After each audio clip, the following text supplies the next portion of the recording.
Hi, it's Tom from Digital Foundry. It's been 4 years since the last game in the Fallout series, and this month Bethesda returns with the much awaited Fallout 4. We thought we'd run a performance analysis on the game focusing on PS4 and Xbox One versions, and the results are somewhat surprising.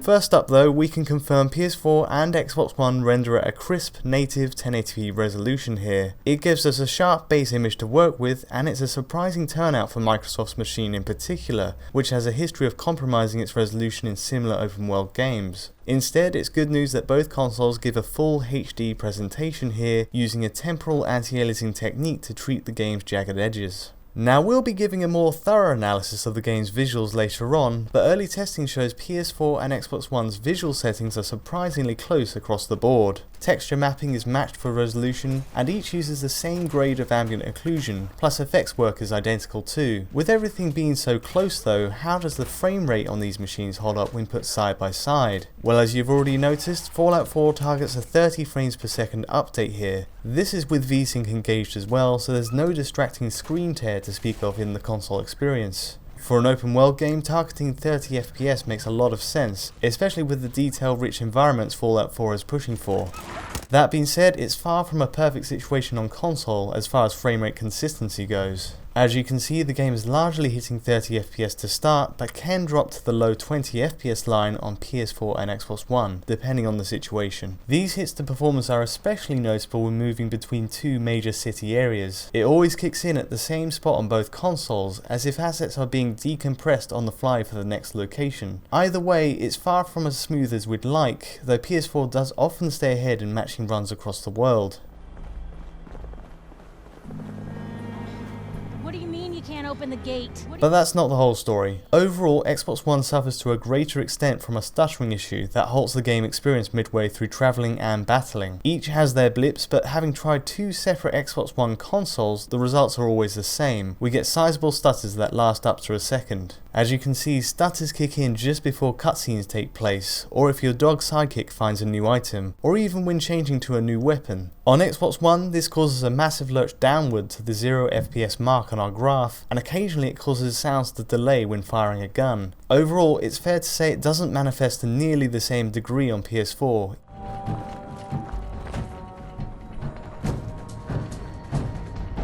It's surprising to see such a divide in performance like this, and we were shocked by the difference in first playing the game. Even with multiple retests, using the same enemies, weather and lighting conditions, each Xbox One console we tried has similar and major issues streaming in data effectively.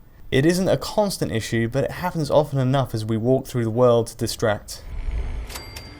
Anyone is one of those things. We got small arms, long arms, ammunition.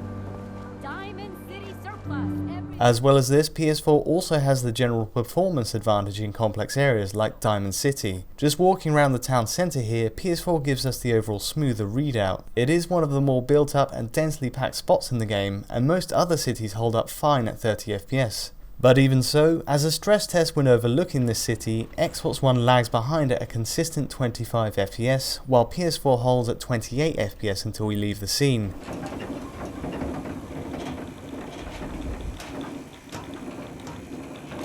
It's a clear result across city areas, but PS4 does have an obvious shortcoming elsewhere. When it comes to shootouts involving heavy alpha transparency effects such as fire, smoke or blood splatter, in extreme cases PS4 can really struggle.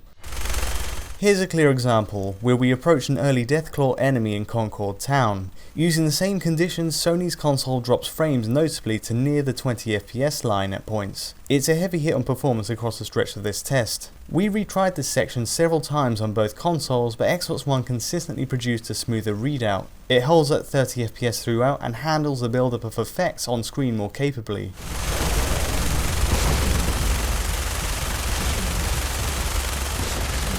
That said, PS4 holds up to Xbox One during other battles. As you can see in this busy fight with the zombie swarm, these frame rate drops aren't a pervasive issue on PS4, and performance doesn't struggle to nearly the same level here. It suggests it's only an issue in extreme cases where effects are used to excess. On balance, PS4's performance profile is in better shape overall. It has nothing close to the stuttering we see on Xbox One, and a better frame rate in big towns and cities as well. Xbox One does have an advantage in shootouts where effects build up to an excess, but for the most part battles give us identical results. Anyway, that's all for now. We'll be delivering a more detailed analysis later on with a focus on how console visuals stack up with PC's top settings. As far as performance goes, the stuttering issues on Xbox One stand out as the most distracting part of its presentation. It begs the question whether a faster drive, perhaps even a solid state drive, could help, especially if it's an issue streaming data from the install package, something we'll be reporting back on soon.